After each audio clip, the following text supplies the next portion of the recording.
Hey there, I'm Neil. My pronouns are he, him, and I'm the host of my new podcast, Pause and Rewind. I'll be chatting to changemakers, thought leaders, and role models who all share a common goal. They're striving to make the world a more inclusive place. And let's face it, we need it. Each guest has a unique story when it comes to doing their thing, and we often know who people are in the now. But how much do we really know about them? Pause and Rewind takes a moment to explore the experiences in my guest's life that led them to where and who they are now. Because everyone loves an origin story. We'll dive into tales, anecdotes, and what makes our guests tick. So, are you ready to pause and rewind?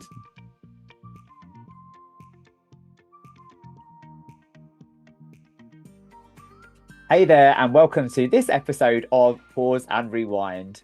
I have literally just come away from my conversation with Marty Davies. Marty is, firstly, a wonderful friend of mine. We are working together solidly at the moment to deliver the first ever Trans History Week. It's taking place from the 6th to the 12th of May, and it's all about showing people that trans people have always been here through different communities, cultures, and continents, and kind of really tackling this rhetoric around trans being a new thing, a contagion, as Marty says, and just shining a light on trans history, because trans history is history. Marty is also an expert when it comes to advertising, brands, campaigns, marketing. Her company, Smarty Pants, has been around for years. She's the joint CEO of Advertising, a columnist, first ever queer trans columnist for Campaign magazine. But I was super excited to spend time with Marty, quality time away from planning, to get to know her life story. And she has a wonderful story. So I'm hoping that you enjoy it. Please like and share it. And yeah, listen in, because it's just brilliant. Cheers.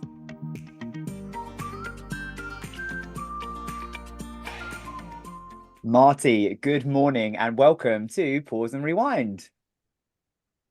Thanks for having me. I just got a first question to ask you. Are you not sick of me yet? No, I love you. No, Um, yeah, no, I love getting closer to you and working with you on all of the projects we've been working on. So, just for context for those who are listening, Marty and I are currently working together and chatting every day for the first ever Trans History Week, which is really exciting.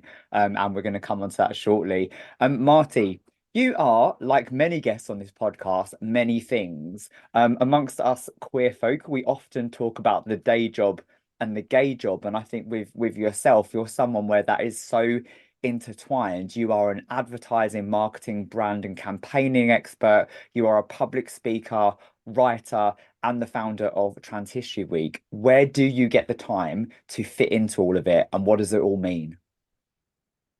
God, okay. I think where do I get the time to fit it all? I don't think I have the time. I think I'm just burning out constantly. I need to be much better at managing my time and my well-being. So I'm gonna try and cut back on some of it. But um, I just made a decision like a few years ago just to follow what made me passionate and what was interesting to me.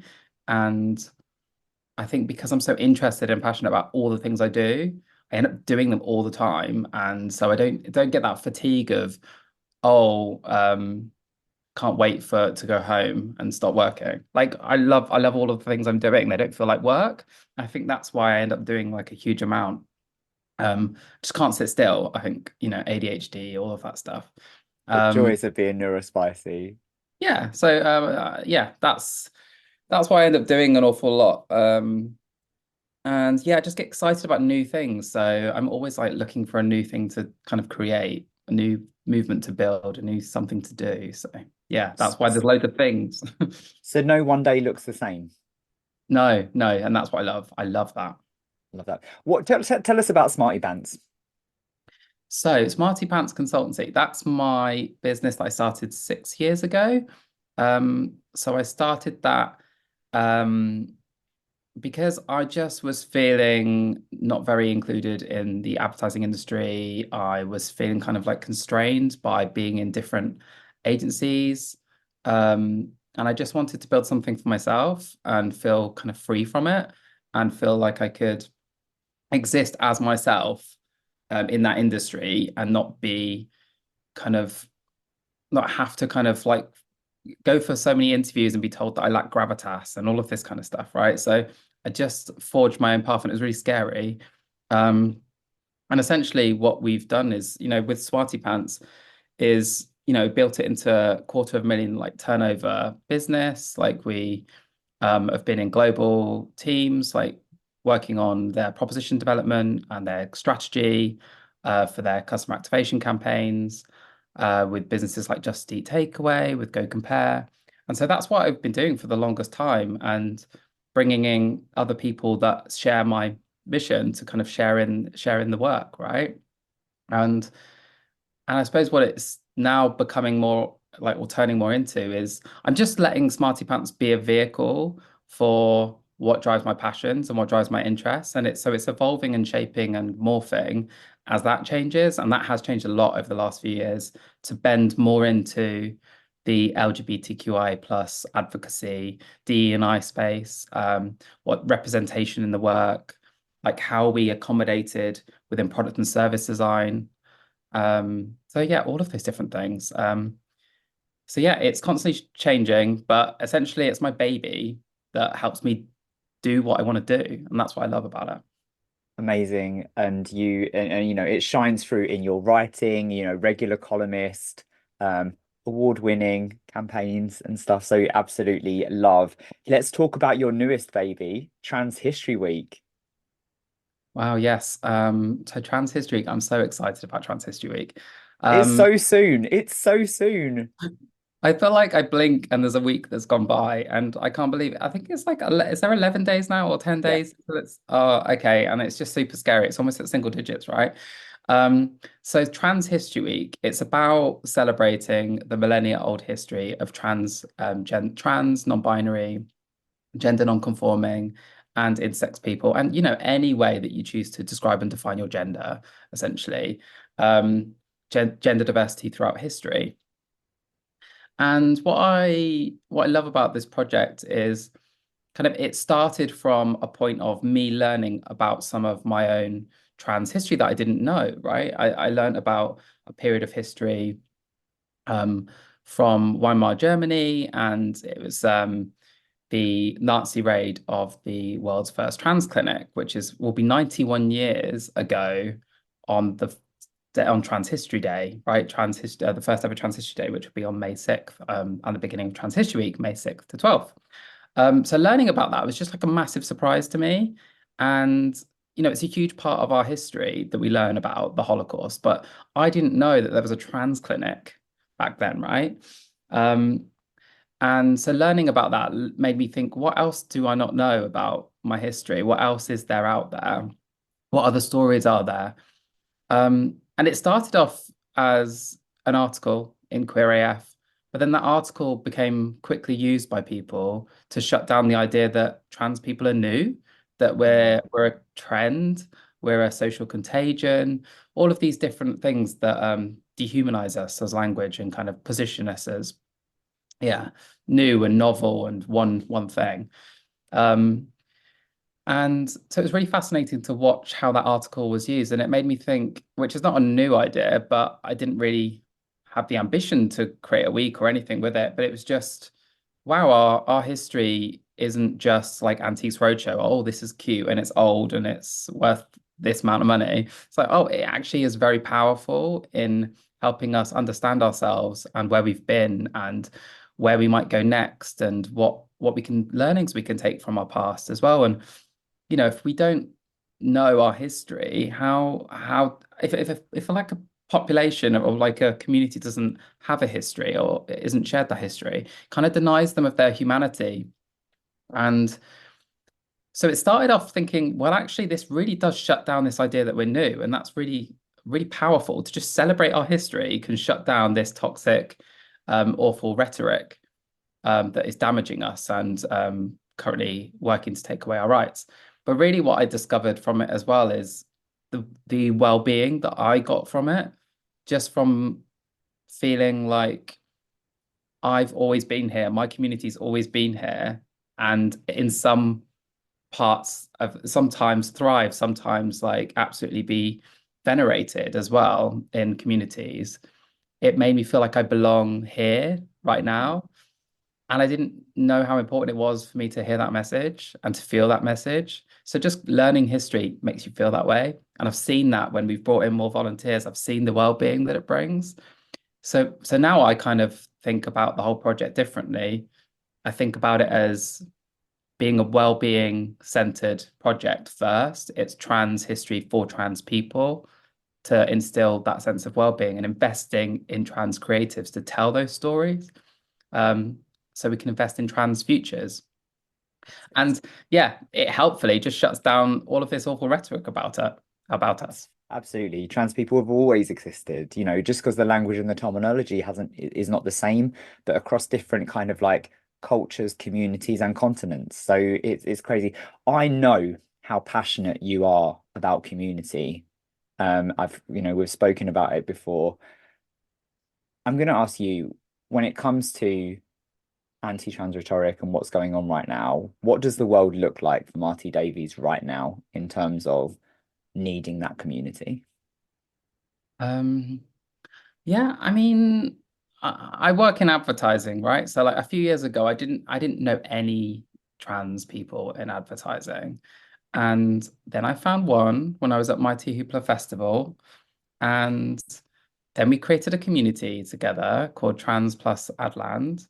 And now there's like 50 people in that group. And the community is so important. So just looking at it from just that lens of that advertising and creating that community with Jax Kenrick, um, I found I found that so helpful for me understanding my identity better, for me feeling more comfortable, feeling safe to share things, feeling like I wasn't crazy to feel certain things about certain places or certain things that people were saying. I really feel that just creating those community spaces to just be is really valuable. And it can be really difficult when you're kind of a small part of the population to feel that you can just be and exist. Um, and so those community spaces are really valuable to me. And I find myself creating the spaces. I find myself creating the community. I just get excited about bringing people together, and and really a lot of it is like a selfish pursuit. I just want a community for myself, and then it just so happens that everybody else benefits from being part of that. Then, but I love seeing people connect with each other, and I love making those connections and seeing people thrive, like changing their pronouns, like trying new names, like doing things, that they don't feel comfortable trying in their workplace. So yeah, community is really important. And I suppose with Trans History Week, kind of doing that again, like creating a community around a mission. That's essentially what we're doing here. Trans Adland is just creating the community for the sake of it, for just to be. But Trans History Week is creating a community around a mission to Yeah. create that space for all of us to learn our history, Yeah. like trans people and allies. But yeah, I'm particularly interested in trans people learning our history because we don't know it. I don't know it.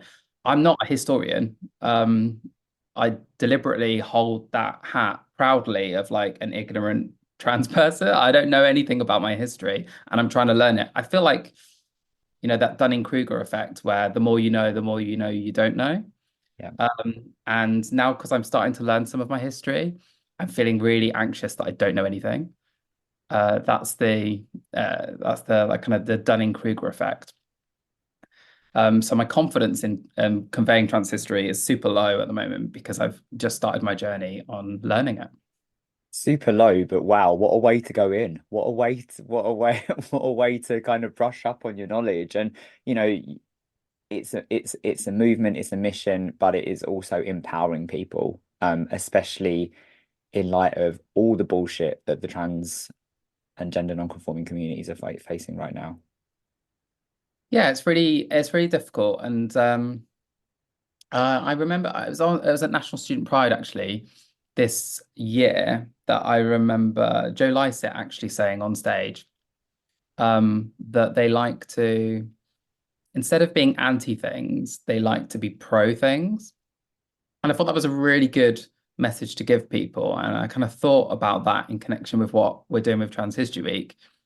And I think that's what we see there's a tendency when we kind of see a lot of anti stuff going on to get really frustrated, angry, get anti and yourself.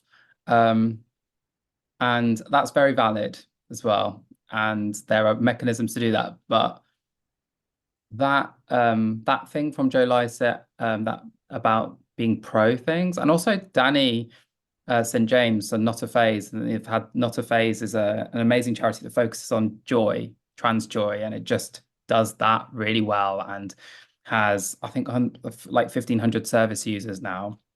And it has a real clear mission to be being pro something, right?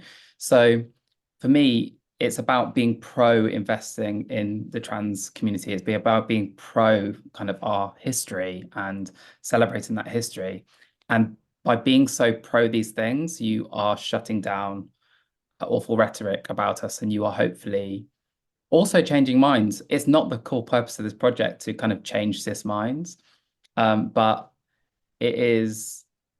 I just think that if you surface our history, and it can only do good. It can Yeah. only do good.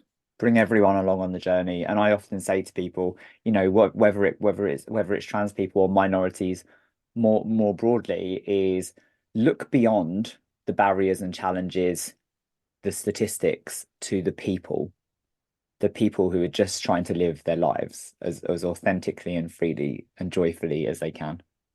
I think that's what's nice. Yeah, like one of our lessons actually in the workbook is we're more than trans. Yeah. Um, Yeah. so we've got 4 lessons in our workbook, and yeah, one of them is that, and it's about recognizing the huge variety of kind of talents within the trans community and the contributions of that community through time. The person that came up with the idea of hand washing being good for hygiene was a trans person. Um, there's huge contributions to society that trans people have made.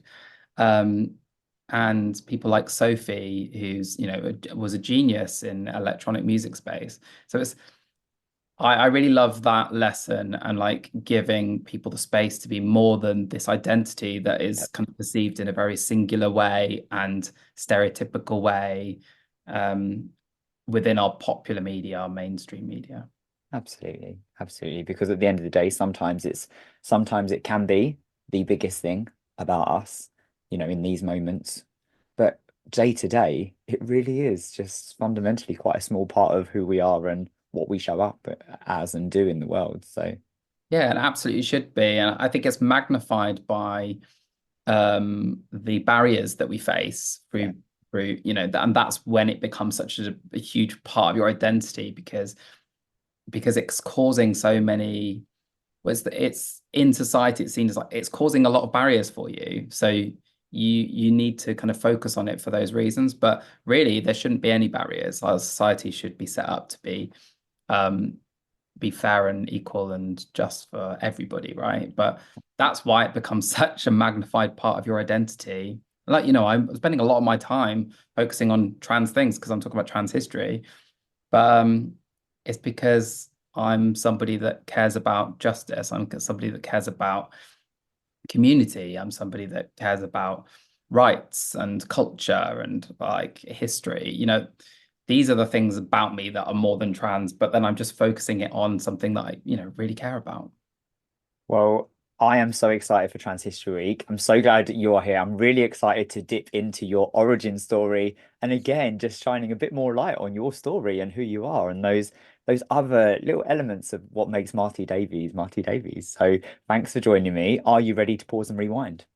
I am. I love this concept as well. I have to say, I love the concept. And I was looking over your questions just before as well, and I'm excited to talk about things that I haven't really spoken about for a long time or thought about for a long time. That's it. It's good to reflect. So let's do it.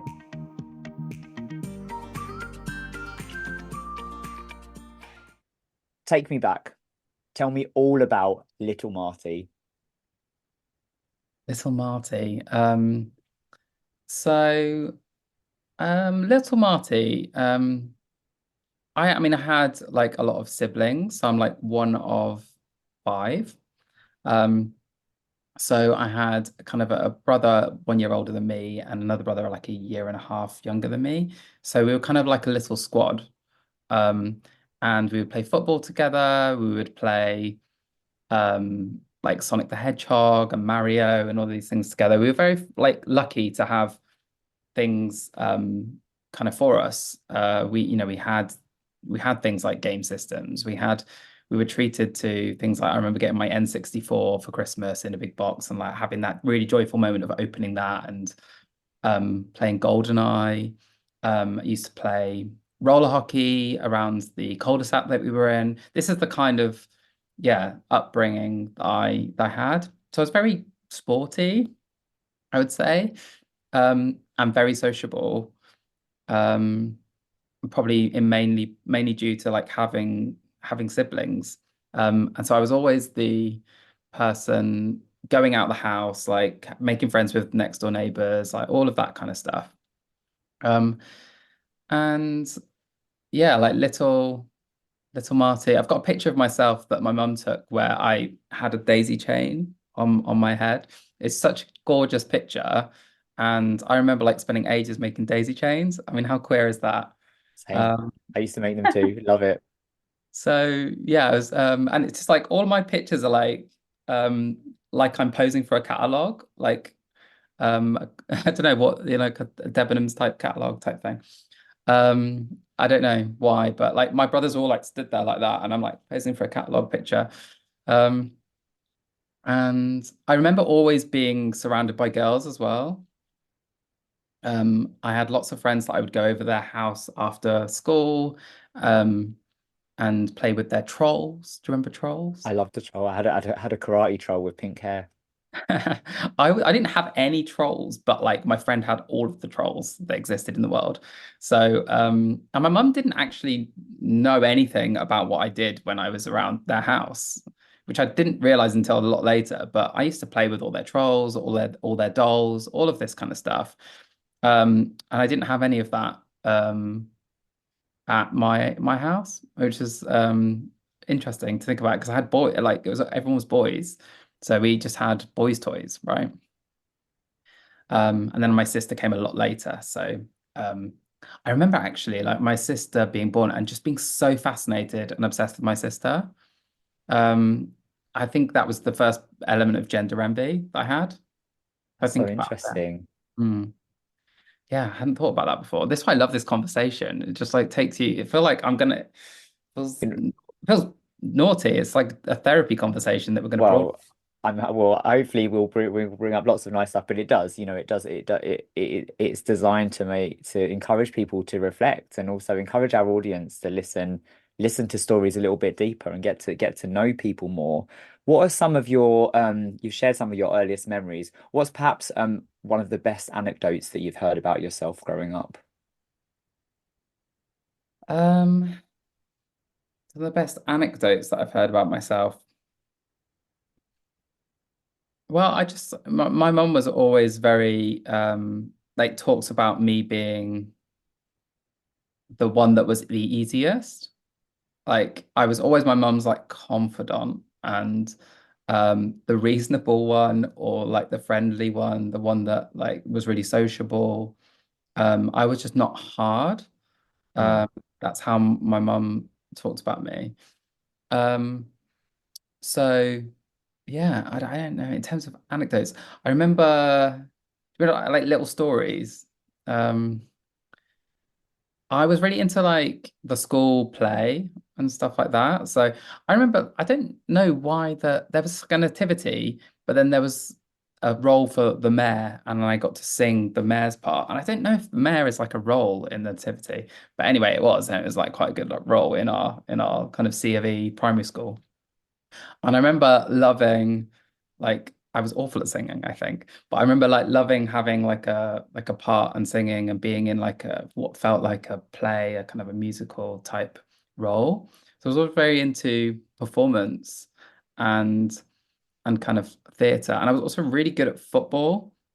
Were I was you? I know it's surprising, but I won tickets to go and see Northampton Town play because I was like the best at football in my school and all of this kind of stuff.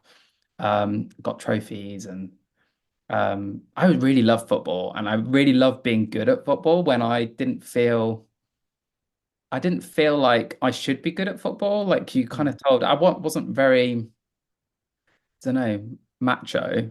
Yeah, But I was better than all of the other boys at football, and I just enjoyed that. that's brilliant. I love that. You still a football fan? It's interesting because I love watching football. I know a lot about like football. I very one point in '98, kind of had the Panini sticker album. I covered the whole thing. So that was my era. I remember following Alan Shearer from Blackburn Rovers to Newcastle United, which I said was because I liked I liked the kit. So I was like I was like, oh no, I'm changing my allegiance because I just like the look of this kit more. But really it was like I just fancied Alan Shearer. So I was like, yeah, I followed football for multiple reasons. I mean, yeah, I'm not a football fan, but I totally buy that. Do you still see little elements of Little Marty coming through now in terms of the kind of like the performance side of it and actually being front and center and kind of the entertaining side? Yeah, I think maybe they're coming. Actually, that's really interesting. I think they're coming out more because I feel like my teenage years, I definitely kind of went into myself and Mm, dissociated a lot more. So I think I lost that. But I definitely feel like I'm connecting more with that now and like feeling kind of good about being seen. mm, I think that's what performance is about. You know, you have to be comfortable being seen in the world and people hearing you. yeah, And I think for a long time I was really scared to be seen. yeah, And that kind of came about during my teenage years. So I think, yeah, there's probably a parallel now of that kind of that joy of being seen and yeah, performing coming back through now when yeah. I'm feeling more comfortable with my identity. Yeah, and I think probably, when I think about, I talk to lots of other queer people about this, and as teenagers, we kind of do withdraw into ourselves because you're going through a lot of realizations, a lot of doubts and stuff. And you go through this period of not fitting in, of not belonging. So you grow up in this squad where you belong and you're this Mhm. confident, you've got this confident little Marty who's great at football and outdoors. And then you kind of go into these teenage years, which are really difficult. And I know that I withdrew for many, many years. But now that I feel a sense of belonging because I've created community, I've got people around me who love me and who accept me for me. Do you think that feeling that you belong because you've kind of come into yourself, you've kind of who you are, and you've got this identity and this backing of people that absolutely bloody love you? Yeah, I think that's it. I mean, I do really believe in surrounding yourself with people that uplift you and celebrate you and see you. And I think there's a process of kind of identifying who those people are and actually really just trying to shake loose people that are not doing that well for you. Yeah, And I've definitely experienced that. And I think that's painful as well when, you've had friends for a long time as well. And you actually just realize that, yeah, that not, people don't necessarily want to celebrate you. They maybe feel jealous or something, or like there's yeah. something, and it's actually a very human thing and you need to fight it. Mm, But I find that the best people to surround yourself with are the people that see you and that want you to succeed, and your success is a reflection on their success, yeah, and I find that I've met more of those people. I mean, like you, right? I've met more of those people more recently. same, same. Yeah, Yeah, there's a loss that comes with it, but there's a joy that comes with it when you meet a new person that brings that to you. yeah, and yeah, people like Jude Guatemaki as well, Yeah, like absolute bestie. absolute hero of mine as well. So you both are. Marty, tell us just to go back to little Marty. What were you like at school? What was I like at school? Um, I was quite kind of. nervous at school. I was like fearful. I was anxious the whole time. Um, I was bullied at school. Mm, Um, I was smart though. Like I was really smart at school.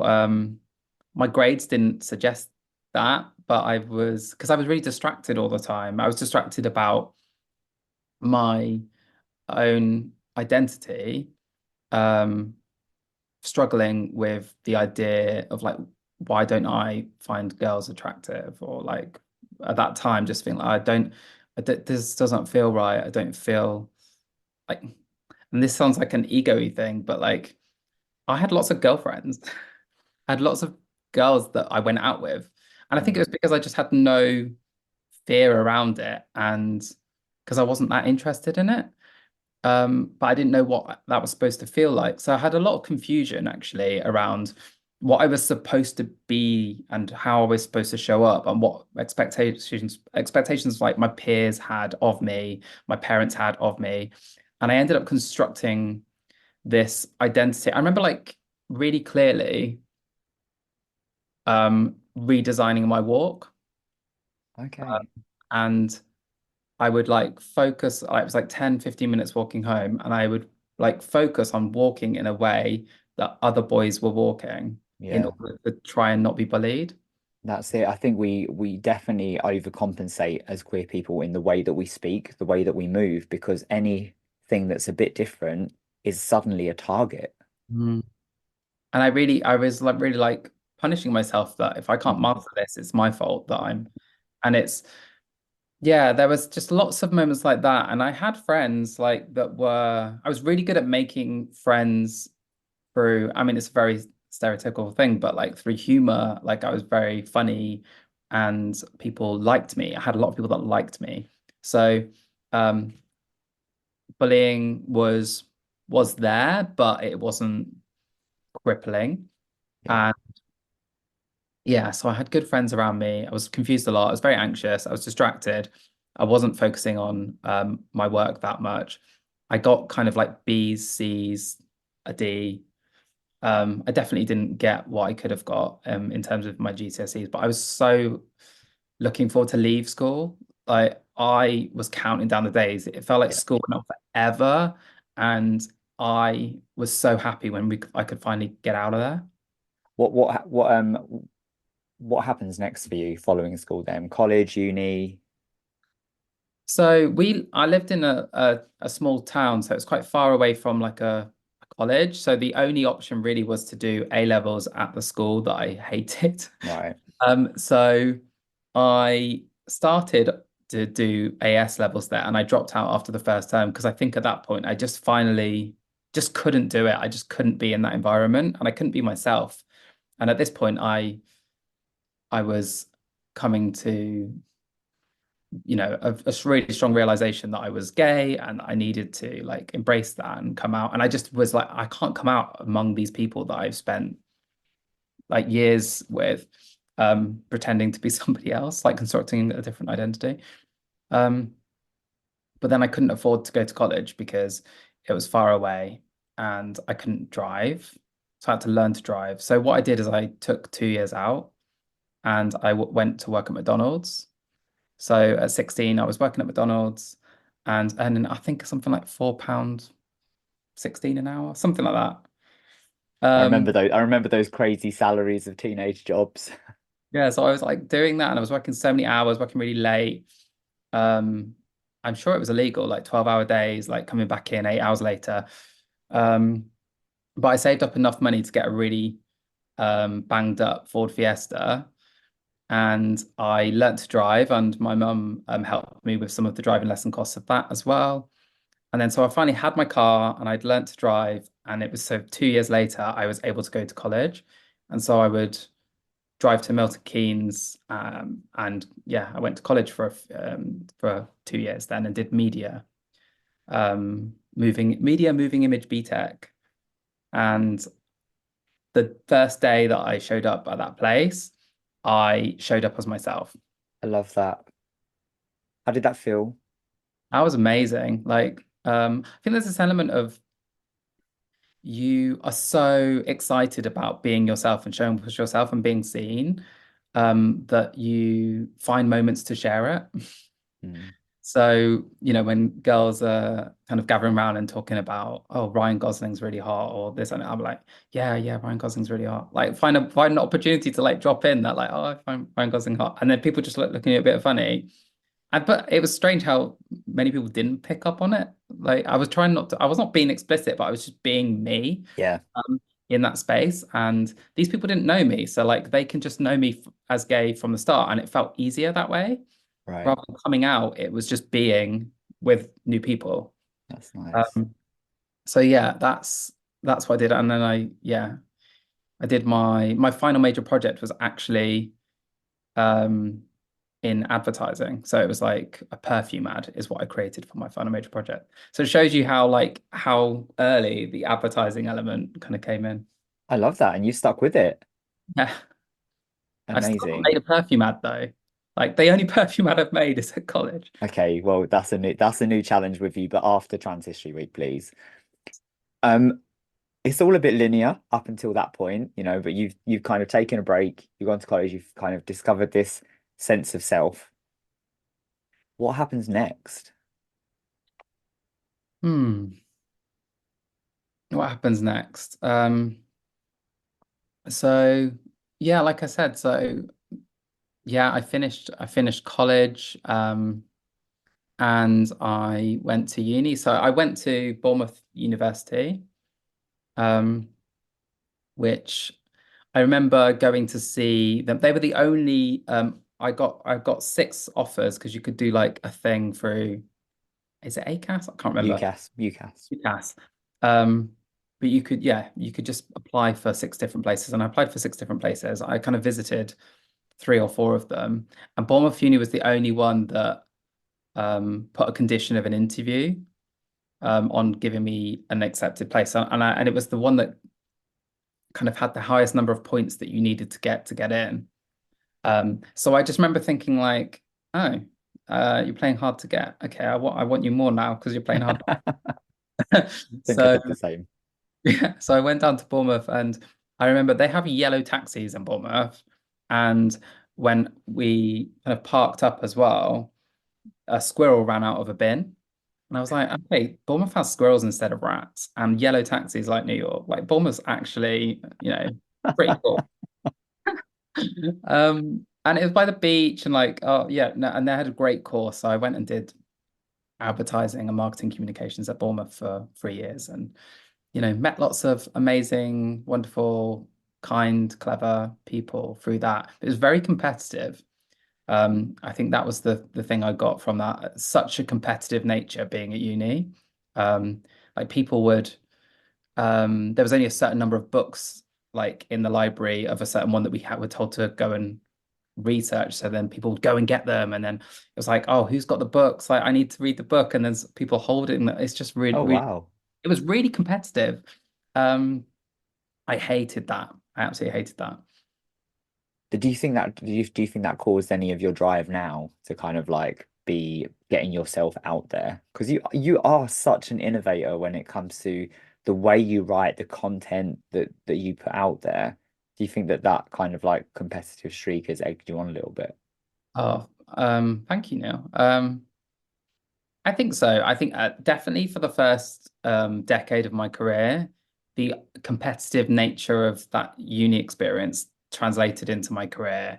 And it was all about our cohort of, this is how I viewed it anyway, like our cohort going into the workplace, like who's getting promoted first, like who's earning this, who's at this agency, and there was always that kind of feeling that like, how am I doing in relation to others? Mm, Um, and it's really deeply unhealthy. But it's what I felt. It's the way I kind of saw my value or validated like my achievements.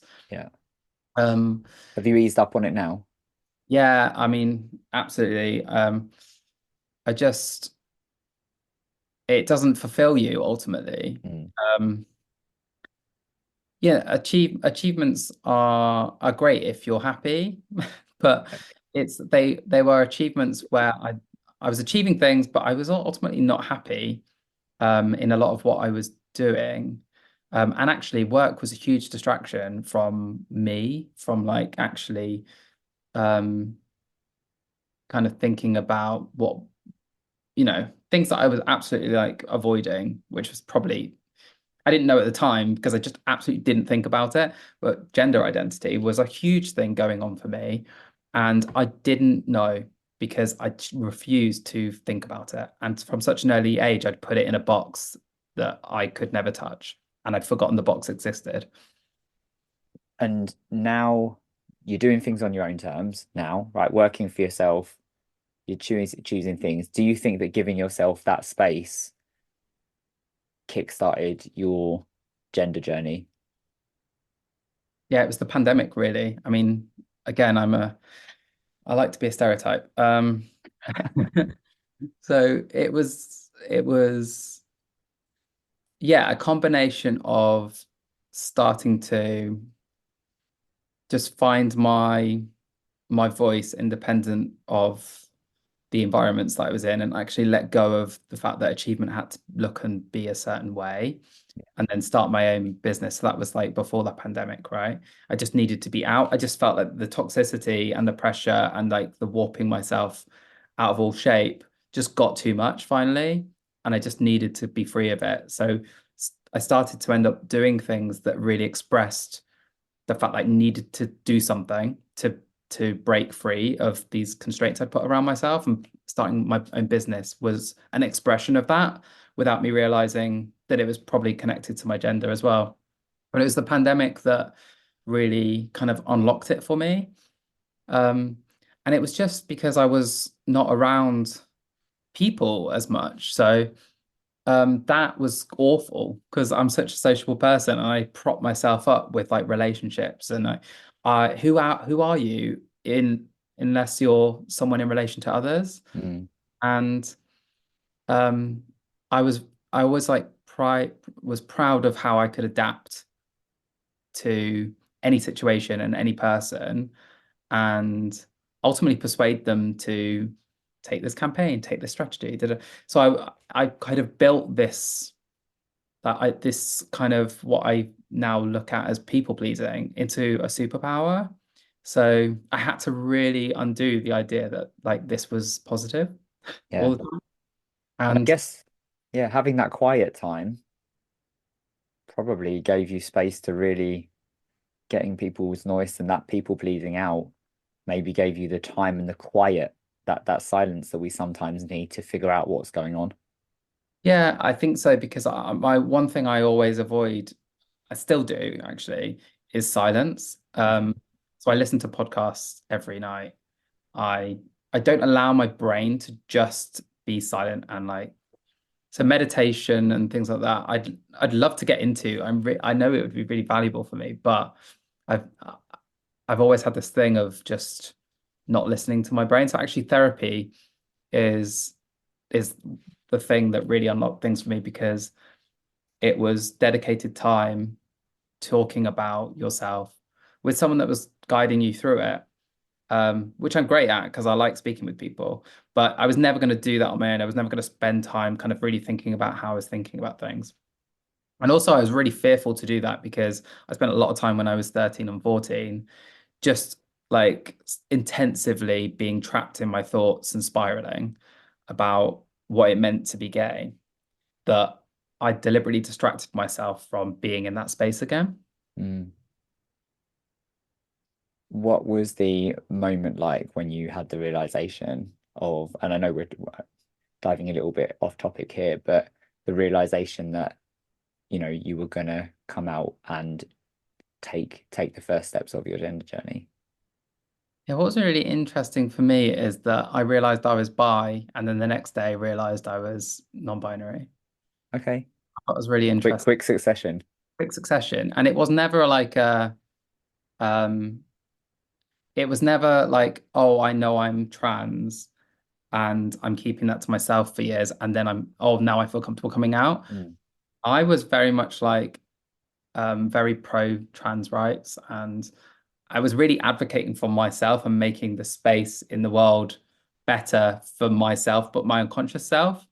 And So when I actually had a realization that, oh, maybe I am trans, um, it wasn't there wasn't ever a thought of like, well, I'm gonna keep this to myself. I was immediately open with it with everybody. I love that. Um, but it was but it was definitely a journey, but to understand kind of really unpick it all. And it was quite emotional and difficult and all of those things. And also I didn't fully embrace the idea that I was trans initially. Um, I would say, yeah, I'm non-binary. I'm just like not like 100% male. Like it's just a little Yeah, bit, not very. And then I just had to really, I think it's like this, you know, internalized transphobia is heavy. And I think there's an incredible amount of we're in a transphobic society mm, generally, like the same way that we're in a racist society. yeah, So it's it's really unpicking that internally and becoming I'm so proud of being trans and I love being trans. Um, but there was definitely elements of like shame to unpick yeah. because you get taught that it's shameful. That's Um, it. It's ingrained. It's ingrained in us. We see it. yeah. Yeah. And your journey shows that every journey will be around sexuality and gender is just so unique. Yes, we share our commonalities, but every journey is so unique. Thank you for sharing. Was there was there a moment where and going back to kind of like, either career or life generally, where you experienced something that felt like a failure that maybe kind of has led you to where you are now? Hmm. Felt like a failure. Um, well, I suppose we touched on upon it. The idea of your career being one way and you progress, and you go up and you get promoted, you get promoted. I wanted to be a chief strategy officer, and I feel like that was like what I was heading to. It was going to take me a decade or more to get there, and that would be I've made it kind of thing. And I absolutely just got closer to it, got really close to it, and then was just looking at my boss, who was chief strategy officer, and just being like, I don't want your job. I don't want it. Yeah, And so is that idea of what I'd seen as successful suddenly got shattered in my head really, and I just realized I was chasing the wrong thing, and it's quite devastating to feel like you've been chasing the wrong thing for a long time. Um, so I look back at that as like a moment of kind of yeah realizing that, and that's a pivotal point. yeah. So But here you are now doing what you want to do. yeah, exactly. And yeah, I suppose other points of failure. I mean, just constantly failing to like, you feel a sense of failure, like that you're failing being a boy, a man, all these things, right? Um, what you're told you should be, and you try your best to be, you ultimately aren't. And there's a lot of shame in all of that. Um, so yeah, like that sense of failure, right? And then that's really harmful to like feel like that shame from society placed upon a person. Yeah. But that Expectations. yeah, and that ultimately shapes you into it's trauma, ultimately traumatizes you, but it does shape you because you're able to like come out of that and then really embrace yourself because you don't want to, you see that that was the wrong thing. I don't know. Yeah. I'm very tired now, as you know. Life is tiring. Life is tiring. This is such a beautiful conversation, and I'm really grateful for hearing your story. And hopefully, you said earlier that you love being trans, and for me, I love being queer. It's a fundamental part of me. And but there is that unpicking. There's that unpicking. There's kind of you have to get to a point where you can own all of that and live out and proud. But it doesn't. I don't think it ever completely goes away. Mm, yeah.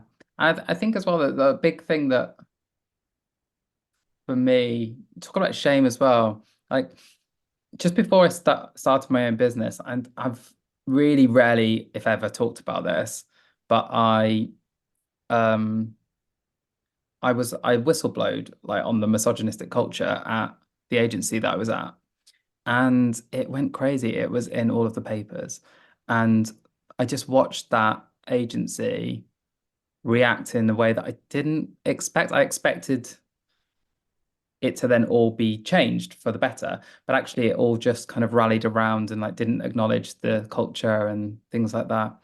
And that was a moment of, again, me like trying to change things. It was early change making in a really kind of very blunt way Mm, that caused me to then start my business. Actually, that was a catalyst for me starting my business. It was a catalyst for all of the change making that I've yeah.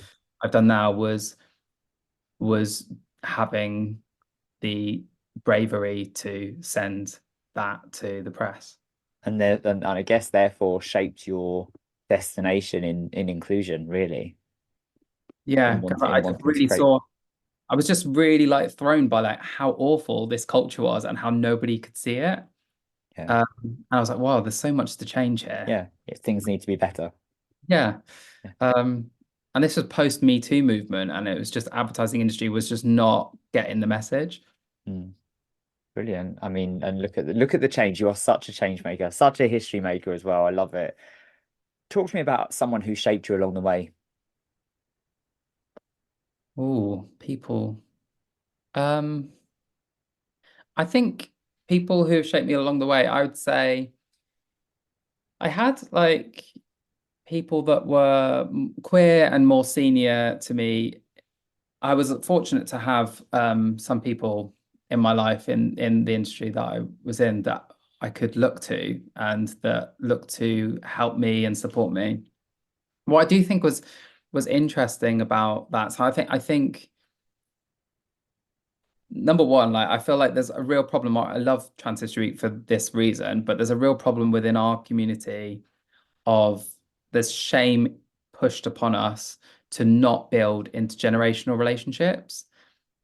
Um, because there's this, again, it's a bit like this social contagion lie, right? We've got this other lie that is like anyone LGBTQA plus is a pedophile, or all these horrible words that are a deviant, a Mm, pervert. It's like, and so for a deviant and a pervert to be in conversation with someone a decade younger than them or a child, like is, well, absolutely, I'm not going to even have a conversation with that person because I don't want to be called those things. I don't want to give any ammunition to those things.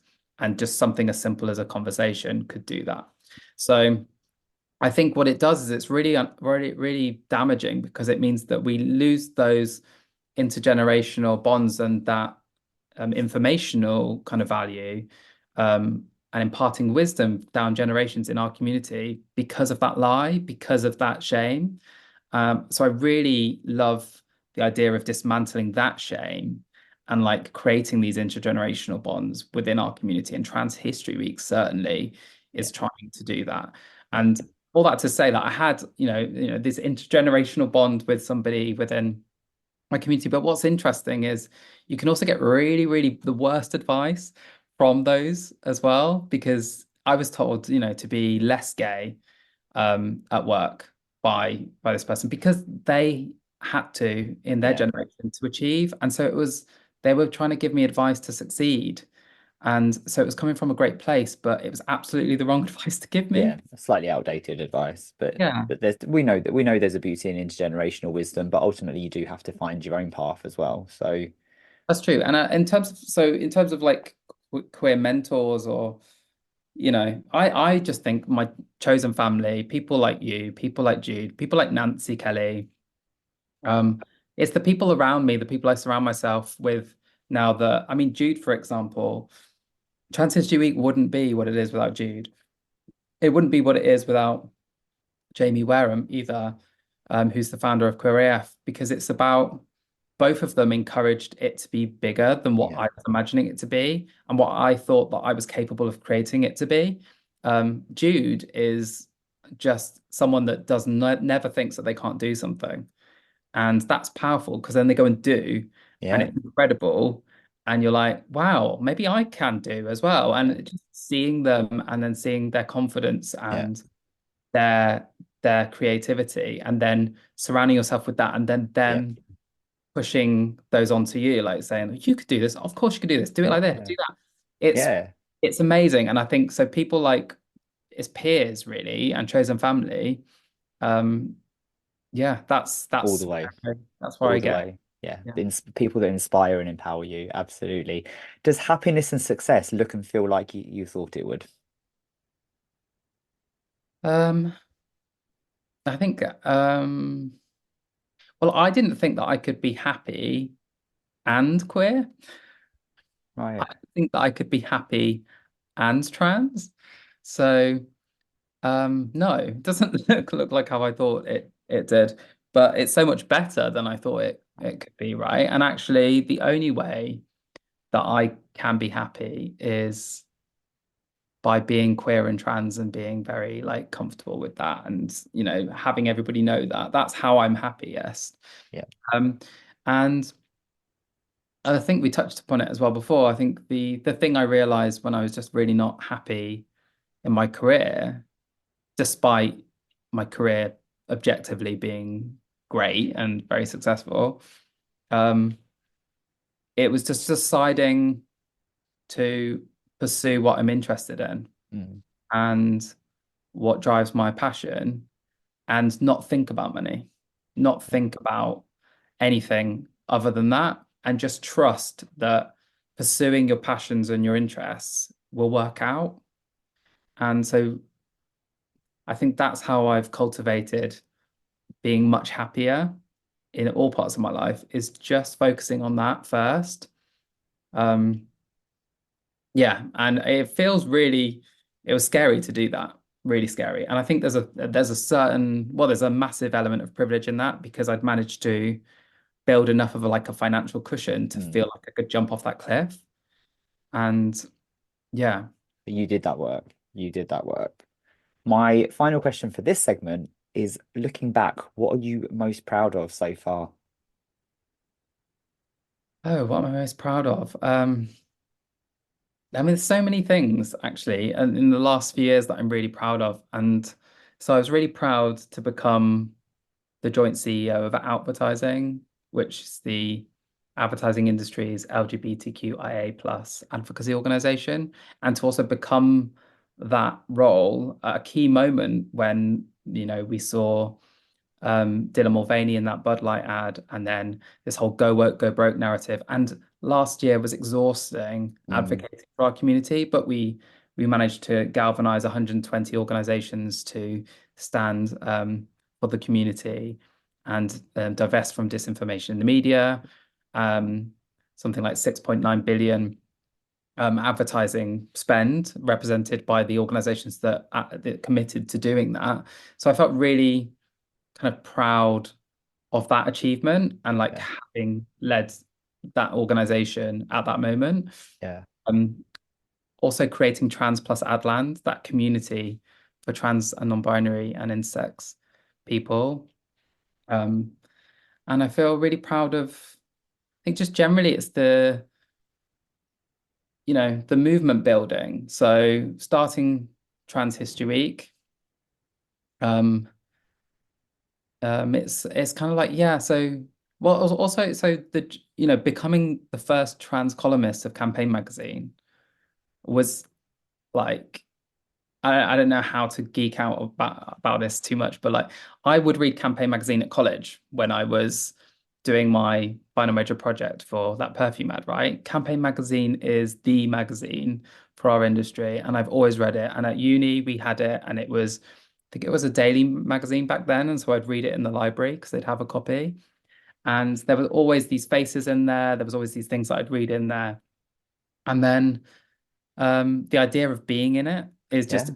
insane. And I remember having a few moments where I'd written for it and been in it, but then being a columnist, and their first, like, I think first queer columnist as well, is absolutely insane to me, and such like a proud moment because Yeah. of how much I held that magazine in such high regard at the time.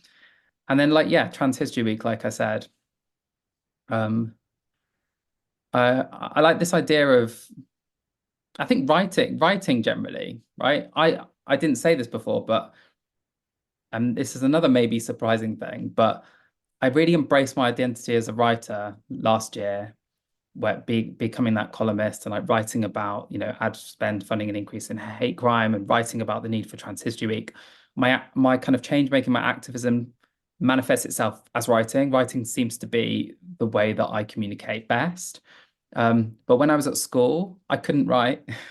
I was really bad at essays. My mum would constantly like help me with my homework and say that it wasn't good enough and try and help me to like reword things. And I was really bad at it, but I wanted to be good at it. Yeah. Um, And look at you now. You're fucking amazing at it. it's for me, it's just so strange because I get so stressed about writing because I feel like I can't write Yeah. still. But I love writing. Once you get started, though, I find this like the thought of it at first, I'm a bit like, oh, but then once I get started, there's absolutely no stopping me.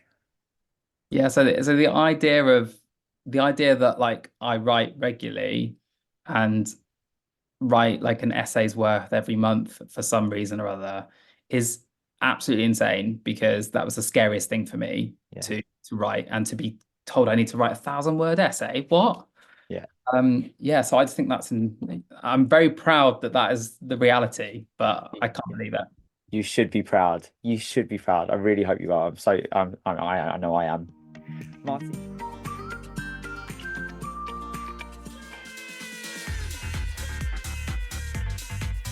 The House of Happiness is London's ultimate sober clubbing extravaganza. We're led and delivered but created for all, whether teetotal, sober curious, or just taking a booze snooze. We love a day rave, and on a Saturday afternoon you can expect banging house tunes, DJs on decks, dancers on podiums, and a fully stocked alcohol-free bar. Flamboyant, bold, with a glitter station to boot. We're all about safe, inclusive fun, and we even have a pre-meet so that you can make new sober buddies before you hit the dance floor. Grab your tickets from Instagram now at House of Happiness Official, and we'll see you on the dance floor.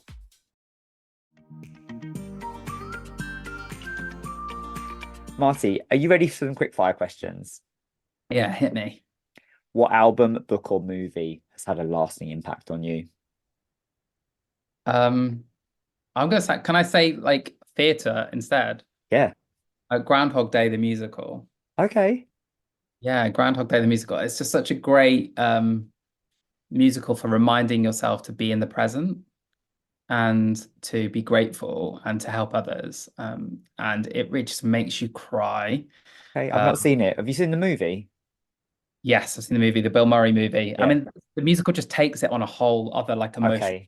moment. And yeah, it's well worth seeing. And also like The Art of Asking, the book by Amanda Palmer. Have you read that? No. So I love that because essentially it's all about asking. So ask for things that you want and need, and you'll be surprised that people actually want to help you. And I think there's a lot of shame that people have around Mm, asking for yeah. things. And I absolutely embrace that philosophy. It's one of the things that has helped me so much is I just ask people for things Yeah. without shame. Yeah. I've had to learn to do it, particularly last year in the height of burnout. I had to learn to ask for help, but yeah, it's actually it made it so much easier. What's the saying you live by and one that you want to put in the bin? Um, so I know it's like a very used one in our community, but I think it's a brilliant phrase. So nothing about us without us. Yeah, it's beautiful. So that because I mean we're doing this project Trans Plus Solidarity Alliance, and it's all about like having trans people in the room, in spaces, educating our MPs, making those connections. It's absolutely living this mission of like nothing about us without us. Yeah, I first heard it when I was working with someone who was a professor in of education, and it was the work that she focused on. Nikki, wonderful friend, Professor Nikki Martin, in working with autistic adults, Mm. and that was when I first came across it, and I've heard it more and more since, and it just really speaks to inclusion. Yeah, I think it's just when you hear it, you're like, obviously, but Yeah, then to actually look at what you're doing. Oh, I'm not doing that. Yeah, inclusion, collaboration, co-production. It embodies all of those things. What's one that you want to put in the bin? I think you'll like this one. One for the road. Um, I had a friend that used to say this every time we met, and I just knew it was coming. And I'm just not a big drinker anyway, but it just basically meant like another half an hour and another drink, and I'm Yeah. gonna feel awful in the morning. One for the road is like, oh, and I was just dreading to hear that phrase. Okay. Right, in the bin, in the bin. What's been the best adventure of your life so far? I mean, Hormone Journey is an adventure. That's, that, and it's kind of fun. Like it's a fun adventure. Like I mean, you put we've spoke about it, and you've shared a bit online about kind of changes that you've seen in your body and stuff. It must be, it's so exciting. Like it's magic. It's yeah, amazing that you can, change your body yeah. in that way. Euphoria, euphoria. Yeah, euphoria. So I mean, that's like, yeah, it's a huge adventure and it's super exciting.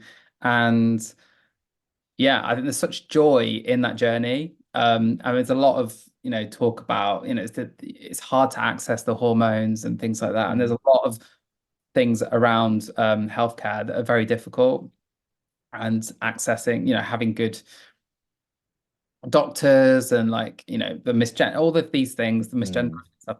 But ultimately, it's so exciting to become yourself. Um, so that's a big thing for me. And Trans History Week, oh my God, the What an journey of adventure. Trans History Week, the adventure of it is it. I love Trans History because like someone like me and you, right, ADHD, always need new things. Trans History Week as a vehicle can just become so many things, and there's so many opportunities that come from it. Yeah, Um, you know, so much, and we're only in year one. This is just going yeah. to continually create opportunity, All and all the beautiful people we've met and work and partners and yeah, yeah, like we end up speaking to like Goldsmiths Uni, and we're speaking to kind of academics to do with history, or we're speaking to these kind of artistic institutions, or we're speaking to all these businesses, and they've got their own unique histories, and they want to talk about this, and it yeah. just creates so many connections, Yeah. so many possibilities, and that is exciting, and we're still on it. Well, this is going to be a long journey together. I'm excited. What three words would you use to describe you and your origin story? So I say this a lot. I'm a proud attention seeker. A proud attention seeker. Tell me I, more. Tell me I more. I think it's funny because we get told as queer people that we're attention seeking Yeah. because we're unusual to society's eyes largely. So it's like, oh no, you must be doing that for attention. Mm. Um, but I mean, it is just true for me. Yeah. I'm I fucking like, own I'm owning it. it's just true because yeah, I like to be heard, I like to be seen. And also, like my whole career is about trying to strategize to get brands' attention. Yeah. Like I work in advertising. Of course, I'm an attention seeker. That's literally my job role. Yeah. So, yeah, I'm a proud attention seeker. You can't shame me by calling me attention seeker. I know I am. Okay. I do. I love it. I called my Substack Neil Talk and the tagline is because I've got a lot to say. And it's just owning it. Owning it. Exactly. I love that. Let's fast forward a little bit. What exciting things do you have coming up? Obviously, Trans History Week, super exciting. What else? You got any holidays or anything like that to look forward to? Oh my God. Yeah, I've booked out some time in my calendar, which I haven't decided like where to go or what to do yet. But I absolutely need a holiday. So I'm really looking forward to creating some sort of holiday for myself this summer. Yep. Um, I really, I really just want to blank out like a month. I feel that exhausted from everything. But yeah, I think we should talk about Trans History Week, right? Because we've got, the main event coming up, which you have been all over and creating, which is on the 7th of May at Clifford Chance, and that's really exciting. Um, and then we've got all of this amazing content Yeah, that's been produced by Queer. content, poetry night. Yeah, the poetry night. I mean, all of these different trans creatives that are being platformed and paid for their creativity. I'm so excited just to see people's reaction to it all. Yeah, amazing, amazing. Any other projects? Oh God, don't give me another project. No, Uh, okay, not for a while. I'll get the holiday first. no other kind of immediate projects. I Good. feel Keep like, it like that for now. Keep yeah, it I like feel that. like Trans History Week is just going to give birth to like so many Yeah, projects. So absolutely. I'm very focused on Trans History Week. Perfect, perfect. And obviously Trans Solidarity Alliance as well. You touched a little bit on that earlier, but Oh super yeah, no, I excited to should. hear what's I should. This I mean too many things. We're actually doing a panel on hate crime, so I'm chairing a panel in Parliament in Oh May. wow, that's so exciting. Did you know this? No. So yeah, so it'll be our third panel as Trans Solidarity Alliance and the first one that I've chaired. And yeah, it's about kind of platforming trans and ally experts in this space so that we can educate our MPs on what we need in order to tackle the hate crime problem for queer people and also trans people because it Yeah. keeps on climbing. And obviously, I have thoughts on it in the ad land space, but um, this is focused much more broadly on like how do we tackle this as a society and how do we kind of stem the early stages of why this is happening in the first place, which is the rhetoric that we're seeing, right? Yeah. Um, yeah, so I'm looking. I That's mean, so exciting. as weird as it sounds, I'm looking forward to that because it's a Yeah. necessary, important conversation, and I'm excited to be able to be part of making that Yeah. happen. History maker all the way. I love it. What brings you joy, Marty? What brings me joy? Um, so all of I mean, pizza, Haribo, Same. a cream Thai curry, food largely brings me joy. Food. Um, Nice. creativity, just creativity. Like that's what I love about why we've invested in all these trans creatives. I love seeing the writing come through as it's developing. I love seeing the podcast audio as it's being like developed. I love the early sketches of how Yeah. that I love seeing all of that and steering it and kind of Mm. helping guide it a little bit. So Yeah. The process. and also we've got a huge awareness campaign um, coming out for Trans History Week. So we're going to be in outdoor sites across the UK. And that's a beautiful piece of Mm. creative as well. So Yeah. I'm super excited about that. Brings me joy. But new ideas brings me joy. The other thing as well, I really, what brings me joy, it sounds weird to say, but uncomfortable topics. Mm. Like with my column, I love leaning into uncomfortability. So I wrote Yeah. about how um, like the state of sponsorships at the moment in our Oh, community it's tough. and you know intersectional justice and like all of these different really like tricky things to kind of navigate and what rainbow washing is looking like historically, how it's evolving, the different meanings. These are uncomfortable topics within our Yeah. community, and it's really interesting for me to I find it brings me joy to kind of lean into those uncomfortable Yeah. topics. Oh, I love it. I always say get comfortable with being uncomfortable. Oh, I love that. We Yeah. need That's a to. nice phrase. Yeah, I should have said Yeah. that in your I, phrase bio. yeah, it's one of my faves. What takeaways do you have for anyone listening wanting to carve out a career in inclusion or just create something inclusive?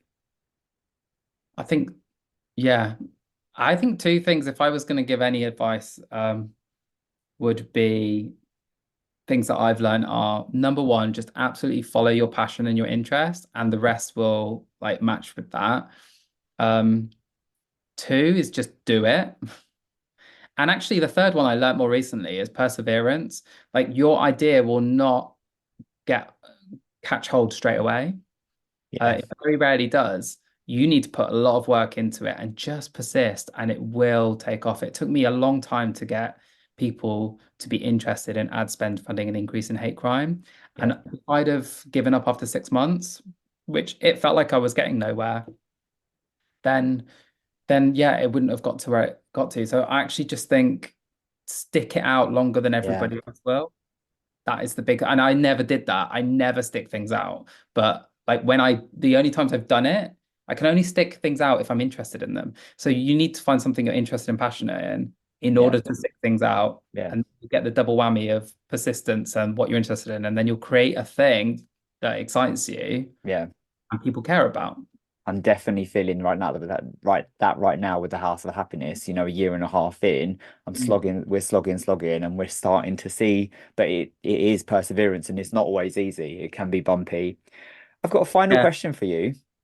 What words of wisdom or encouragement do you have for anyone out there to help them get to wherever they're going? Um, yeah, I mean, I think I just said them really, but it's like Mm, believing that you can do it. yeah, Because I think I see it's interesting, like having gone through therapy, you kind of see other people locked in unhelpful thought patterns now more easily. And a lot of people just don't believe they can do stuff. And then they have their critical voice overpowered, keeping them down. Um, so I'd say like quieting that critical voice a little bit and like encouraging that motivational voice to be louder. Just believe that you can do it. And also, failure is not a bad thing. I get rejected a lot. There's moments of failure. Just embrace them as learning. Don't feel that they're a barrier. And the last one is very connected to you as well. So surrounding yourself with people who just believe in the same thing and want to celebrate and uplift you and help you, and then help those people too. So, your house of happiness, I'm, endlessly in awe of what you've been able to achieve with that. And, we support each other in our different missions, right? we And do. that's that's really rare. It's really rare to find people that genuinely are there to celebrate and uplift you, to find those people. And cherish them. Yeah, absolutely. Cherish Yeah, them. I Give them absolutely. give them badges and free slices of pizza and all that stuff. I'm excited for pizza on Monday.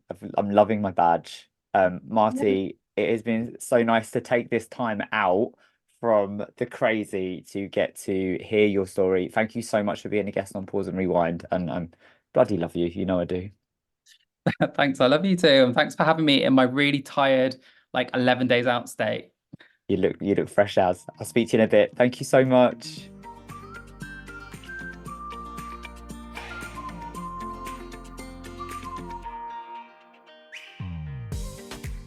Oh my gosh, that conversation could have gone on all day. Marty genuinely shared so much, and I think that Pause and Rewind really is about taking a moment to reflect. And we had a chat just after recording, and just we saying how we don't often take those moments to do that. It is beautiful to hear Marty talk about little Marty and how little Marty is now present more than ever. In that feeling of belonging and creativity and just that happiness. Marty really the joy, the euphoria around being trans, from gender journey and hormones through to showing up and just being able to be someone's authentic self, and the importance of that. And that definitely shines through in many queer stories.